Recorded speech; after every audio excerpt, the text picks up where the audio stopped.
ए video रे केवल दुईटी tips मु देछि ताकू जदि फॉलो करिवे ताहले प्रोक्रास्टिनेशन रु बंचिबे मनर अभ्यास बदल जीवो पॉजिटिव माइंड रहिबे एवं सफलता निश्चय मिलिबो। छोट छोट पदक्षेप ही हमको सफल बनाए। Sushma Pal yoga and meditation teacher, Art of Living teacher, Sudarshan Kriya teacher, spiritual teacher. Channel ले नुआ अछन तो सब्सक्राइब करिवे एवं वीडियो गुडी को अधिक अधिक शेयर करिवे। निजे मध्य ए बेनिफिट्स गुडी को पाइबे एवं अन्य मानन को ए बेनिफिट्स गुडी को पहुंचेबे। जीवन रे जदि हमें आनंद को जय को हम पाखरे थिबा को देइछंती ईश्वर दत्त गुण गुडी को आम जदि शेयर करंती निजे खुशी रुहंती अन्य को मध्य खुशी रहबा पई ए सब जिंस शेयर करंती ताले आम भीतर थिबा गुण गुडी को बहुत बड़ी बड़ी चले एवं आमे आहुरी सफलता पाती एवं आहुरी खुशी को अनुभव करती। जय सब बेले कोठी आसे ना शेयरिंग रे आसे। छोट जिनसटे मो पाखे थाउ ना कहीं मुझे जो शेयर करे से से खुशी मत अनुभव हुए।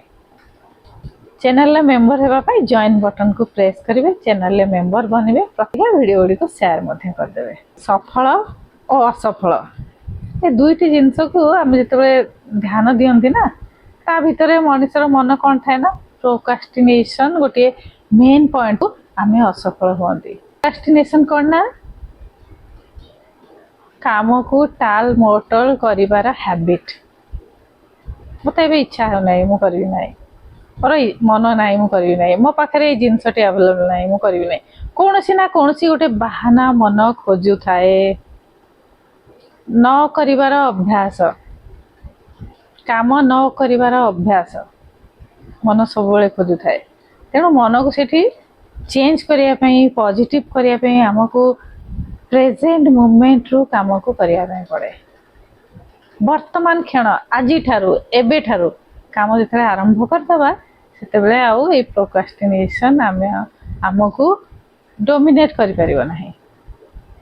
नहले ता द्वारा आमर मन डोमिनेट हबो, मन द्वारा आम शरीर डोमिनेट हबो एवं शरीर द्वारा आम कार्य करिपरिबा नाही एवं ता पई आमे असफल हेबा। जो व्यक्ति आजिर काम को खाली पर्यंत निए नाही आज ठारू वर्तमान मुहूर्त काम आरंभ करे एवं प्रत्येक मुहूर्त प्रत्येक समय सदुपयोग करे सही व्यक्ति ही सफलता पाई थाए। निज पाखरे जहाँ अच्छी जो सामग्री अच्छी एवं जेतिकी सुविधा अच्छी सेतिकी समय सेतिकी सुविधा एवं सही समय कार्य आरंभ करवा उचित। कहीं ना मन को गोटे बाहाना मिल जाए मते ए जिनस मिले मु मोर काम आरंभ करी। आज मोर मन ठीक नहीं मु आज काम करी ना मोर मन टे ठीक है जाऊ मु काम आरंभ करी। भल मुहूर्त आसू मु काम आरंभ करी। किंतु कार्य करुवा व्यक्ति प्रत्येक मुहूर्त ही हेउची श्रेष्ठ। जदि से उत्तम कार्य करे तार पछरे कार्यर पछरे जदि इंटेंशन भल थाए एवं से सफल हेबा पई चाहू थाए एवं से 100% मन दे से कामटी को करने पई चाहू थाए तार कौन से मुहूर्तर आवश्यक नहीं। प्रत्येक मुहूर्त ही तापाई कार्य करने पई श्रेयस्कर। एक कथाटी सब मन रखिथिबे। प्रोक्रास्टिनेशन रो बंचिबा पई हेले वर्तमान रो कार्य आरंभ कर दियो है ना। मन को बिल्कुल चांस ही दबार नहीं। तार प्रवृत्ति को ताकू जदि चेंज करिवार अछि बदलैबार अछि पॉजिटिव चिंता आनी वर्तमान क्षण रो काम आरंभ कर दियो। आधा घंटे लेट होई गले मध्य मनटी परिवर्तन हो जाए। इच्छा हुए आज समय बीतीगला आज थाओ मु काली करिवि एवं से भाई प्रत्येक दिन आम रिपीट करती फल आमर कार्य पेंडिंग रहे। लास्ट समय रे लास्ट मुहूर्त रे जतले आम कार्य करती से आम श्रेष्ठ काम किंबा सबुठारु उत्कृष्ट काम करि पारती नाही। हड़बड़ी रे केमिति हेले केमिति प्रकार रे काम को सारिवार अछि एई उद्देश्य रे आमर काम हुए। तेणु समयर सदुपयोग एवं वर्तमान क्षणरू काम को आरंभ करिबा आमको प्रोक्रास्टिनेशन रु बंचेबो एवं सफलता मध्य देव। ଏବଂ ଆମେ ଯେତେବେଳେ ଗୋଟେ ବଡ଼ କାମ ହାତକୁ ନେଉଛେ, ସେ କାମରେ ସକ୍ସେସ୍ ହେବା ପାଇଁ ଚାହୁଁଛେ, ସେତେବେଳେ ବହୁତ ବିରାଟ ଚିନ୍ତା କରି କାମଟିକୁ ଆରମ୍ଭ କରିବେ ନାହିଁ। ଛୋଟ ଛୋଟ ଷ୍ଟେପ୍, ଛୋଟ ପଦକ୍ଷେପ, ଛୋଟ ସମୟରୁ 15 ମିନିଟ୍ ହଉ, ଅଧଘଣ୍ଟେ ହଉ, 1 ଘଣ୍ଟା ହଉ ଦେଇ ସେ କାମଟିକୁ ପ୍ରଥମେ ଆରମ୍ଭ କରିବା ଉଚିତ। ଆରମ୍ଭ ହୋଇସାରିଲା ପରେ ଏବଂ 100% ସେ କାମକୁ ଯେତେବେଳେ କାମରେ ମନ ଲାଗିଯିବ, ସେତେବେଳେ ଆମେ ବହୁତ ସମୟ ସେ କାମକୁ କଣ୍ଟିନ୍ୟୁ କରିପାରନ୍ତି। ଯେତେବେଳେ ଆରମ୍ଭ କରୁଛେ ସେହି ସମୟରୁ ଯଦି ବହୁତ ବଡ଼ ଚିନ୍ତା ରଖି ଏବଂ ବହୁତ ଅଧିକା କାମ ନେଇ ଆମେ ବସୁଛେ, ତାହେଲେ ସେଠି ଆମର ମନଟି ପଛଘୁଞ୍ଚା ଦେଇଥାଏ। ନ କରିପାରିବାର ଡର ଦ୍ୱାରା ମନ ଘୁଞ୍ଚିଯାଏ, ବୋର୍ ଲାଗେ ତାକୁ। ତେଣୁ ଛୋଟ ଷ୍ଟେପ୍ରୁ ଅଳ୍ପ କିଛି ସମୟ ଦେଇ କାମକୁ ଆଗ ଆରମ୍ଭ କରିବା ଉଚିତ ଏବଂ ଆରମ୍ଭ କରିସାରିବା ପରେ ଧୀରେ ଧୀରେ ମନ ଲାଗିଯିବ ଏବଂ ସେହି କାର୍ଯ୍ୟ ସମୟ ମଧ୍ୟ ବଢ଼ି ଚାଲିବ ଏବଂ ଉତ୍କୃଷ୍ଟ ଭାବରେ ଆମେ କରିପାରିବା। ତେଣୁ ଏବେ ଉଠ, ଏବେ ଆରମ୍ଭ କର। ଆଜି ନ କରିଛ ତ କାଲି ଅନୁତାପ କରିବ ଏବଂ କଷ୍ଟ ମଧ୍ୟ ପାଇବ। ସେ ଯେଉଁ ରିଗ୍ରେଟ୍, ମନରେ ଗୋଟେ ରିଗ୍ରେଟ୍ ଆସେ ନା, ତାଠୁ ଅଧିକା ଆଉ କଷ୍ଟ କିଛି ନାହିଁ। ନିଜକୁ ନିଜେ ଯେ ଆମେ ଯେତେବେଳେ ବ୍ଲେମ୍ କରନ୍ତି, କାହିଁକି ନା ସମୟ ବିତିଗଲାଣି, ଆଉ ସମୟ ନାହିଁ, ମୋତେ ବହୁତ ଗୁଡ଼ିଏ କାମ କରିବାର ଅଛି ଏବଂ ସେ କାର୍ଯ୍ୟ ଆମେ କରିପାରନ୍ତି ନାହିଁ, 50% ମଧ୍ୟ କମ୍ପ୍ଲିଟ୍ କରିପାରନ୍ତି ନାହିଁ। ତେଣୁ କାର୍ଯ୍ୟକୁ ସଠିକ୍ ସମୟରେ ଆରମ୍ଭ କରିବା ଉଚିତ ଏବଂ ପ୍ରତ୍ୟେକ ଦିନ କଣ୍ଟିନ୍ୟୁ କରିବା ଉଚିତ। ତେବେ ଯାଇ ଆମେ ପ୍ରୋକ୍ରାଷ୍ଟିନେସନରୁ ବଞ୍ଚିପାରିବା। କାମକୁ, ଆଜିର କାମକୁ କାଲି ପର୍ଯ୍ୟନ୍ତ, କାଲିର କାମକୁ ପରଦିନ ପର୍ଯ୍ୟନ୍ତ ଏଭଳି ଟାଲିବାର ଯେଉଁ ଅଭ୍ୟାସ, ଏହା ହେଉଛି ମନର ପ୍ରବୃତ୍ତି। ଏହାକୁ ବଞ୍ଚିବା ପାଇଁ ହେଲେ ପ୍ରତ୍ୟେକ ଦିନ ସେ କାମକୁ କଣ୍ଟିନ୍ୟୁ କରିବେ, ଛୋଟ ଛୋଟ ପଦକ୍ଷେପରେ ଆରମ୍ଭ କରିବେ ଏବଂ କୌଣସି ମୁହୂର୍ତ୍ତକୁ ଅପେକ୍ଷା କରିବେ ନାହିଁ। ପ୍ରତ୍ୟେକଟି ମୁହୂର୍ତ୍ତ ଶ୍ରେଷ୍ଠ ଭାବି, କାର୍ଯ୍ୟ କରିବାର ଅଛି ଭାବି, ଦୃଢ଼ ମନା ହୋଇ ତାକୁ କଣ୍ଟିନ୍ୟୁ କରି ଚାଲିବେ। ଏଇ ପ୍ରୋକ୍ରାଷ୍ଟିନେସନ୍ ହିଁ ଆମ ସ୍ୱପ୍ନକୁ ନଷ୍ଟ କରିଦିଏ।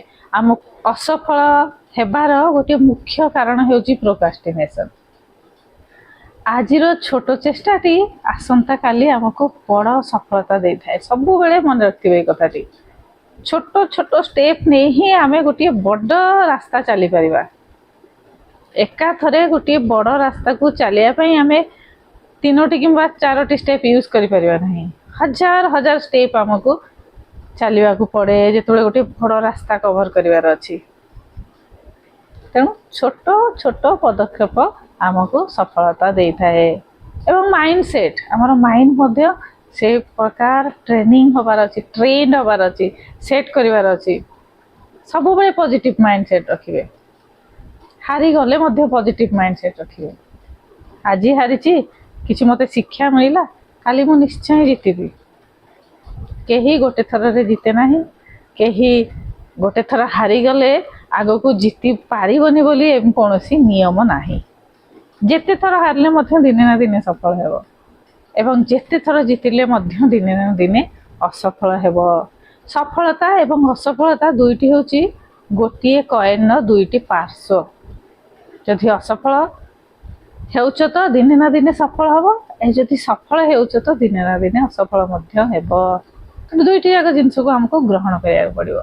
ଅସଫଳତାରୁ କିଛି ଶିଖିବା ଏବଂ ସଫଳତା ବେଳେ ଆମେ ସ୍ଥିର ହୋଇଯିବା, ପଜିଟିଭ୍ ରହିବା ଏବଂ କଣ୍ଟିନ୍ୟୁ କରିବା। ଇଗୋକୁ ଡ୍ରପ୍ କରିଦେବା ସେ ସମୟରେ। ସଫଳ ହେଲା ପରେ ଇଗୋ ଗୋଟିଏ ଏମିତି ଜିନିଷ ପ୍ରତ୍ୟେକଟି ମଣିଷ ମନରେ ଆସିଥାଏ। ତେଣୁ ସଫଳ ହେଲା ପରେ ମଧ୍ୟ କିଛି ନିୟମକୁ ଫଲୋ କରିବା ଉଚିତ। ଇଗୋକୁ ଡ୍ରପ୍ କରି, ସେଥିପାଇଁ କୁହାଯାଏ ନା, ଯେତିକି ଅଧିକା ଫଳ ଯେଉଁ ଗଛରେ ରୁହେ ସେ ଗଛଟି ସେତିକି ତଳକୁ ଝୁକିକି ରୁହେ। ସେଭଳି ସଫଳ ହେଇସାରିଲା ପରେ ଇଗୋକୁ ବିଲକୁଲ ଭାବରେ ଡିଜଲ୍ଭ କରି ବ୍ୟବହାର ସହିତ କାମକୁ କଣ୍ଟିନ୍ୟୁ କରିବା ପାଇଁ ପଡ଼େ। ଆଉ ଯେଉଁମାନେ ସଫଳତା ହୋଇସାରିଲା ପରେ ଇଗୋ ଦ୍ୱାରା ପରିଚାଳିତ ହୁଅନ୍ତି, ସେମାନେ ପୁଣି ଅସଫଳତାକୁ ଫେସ୍ କରନ୍ତି। ଆଉ ଏଇ ଭିଡ଼ିଓଟି ଦେଖିଲା ପରେ ନିଜର ଚିନ୍ତାକୁ ବଦଳିଯିବେ। କେବଳ 2ଟି ଟିପ୍ସ, ଏ ଭିଡ଼ିଓରେ ମୁଁ କେବଳ 2ଟି ଟିପ୍ସ ଦେଇଛି। ଗୋଟିଏ ହେଲା କାମକୁ କଣ୍ଟିନ୍ୟୁ କରିବେ, ବର୍ତ୍ତମାନ ମୁହୂର୍ତ୍ତରୁ ଆରମ୍ଭ କରିବେ, ଆଜିର କାମକୁ କାଲି ପର୍ଯ୍ୟନ୍ତ ନେବାର ନାହିଁ। ଏବଂ ଛୋଟ ଛୋଟ ଷ୍ଟେପ୍ରେ କାମ ଆରମ୍ଭ କରିବେ। ଏ ଦୁଇଟି ଯେତେବେଳେ ଫଲୋ କରିବେ ପ୍ରୋକାଷ୍ଟିନେସନରୁ ବଞ୍ଚି ରହିବେ ଏବଂ ସଫଳତା ପାଇଯିବେ। କାହିଁକି ନା ଛୋଟ ଛୋଟ ପଦକ୍ଷେପ ହିଁ ଆମକୁ ବଡ଼ ସଫଳତା ଦେଇଥାଏ। ମୁଁ ଏଠି ଏଣ୍ଡ କରୁଛି। ପୁଣି ଗୋଟେ ନୂଆ ଭିଡ଼ିଓ ଏବଂ ନୂଆ ଟପିକ୍ ନେଇକି ଆସିବି। ଯେଉଁମାନେ ମୋ ସହିତ ମେଡ଼ିଟେସନ୍ ଏବଂ योगा करने चाहते मे 16 आरंभ हो से कमेंट बॉक्स रे जय जगन्नाथ लिखिए तो लाइव मेडिटेशन एवं योगा सेशन अटेंड करने मे 16 रेडी रहिए।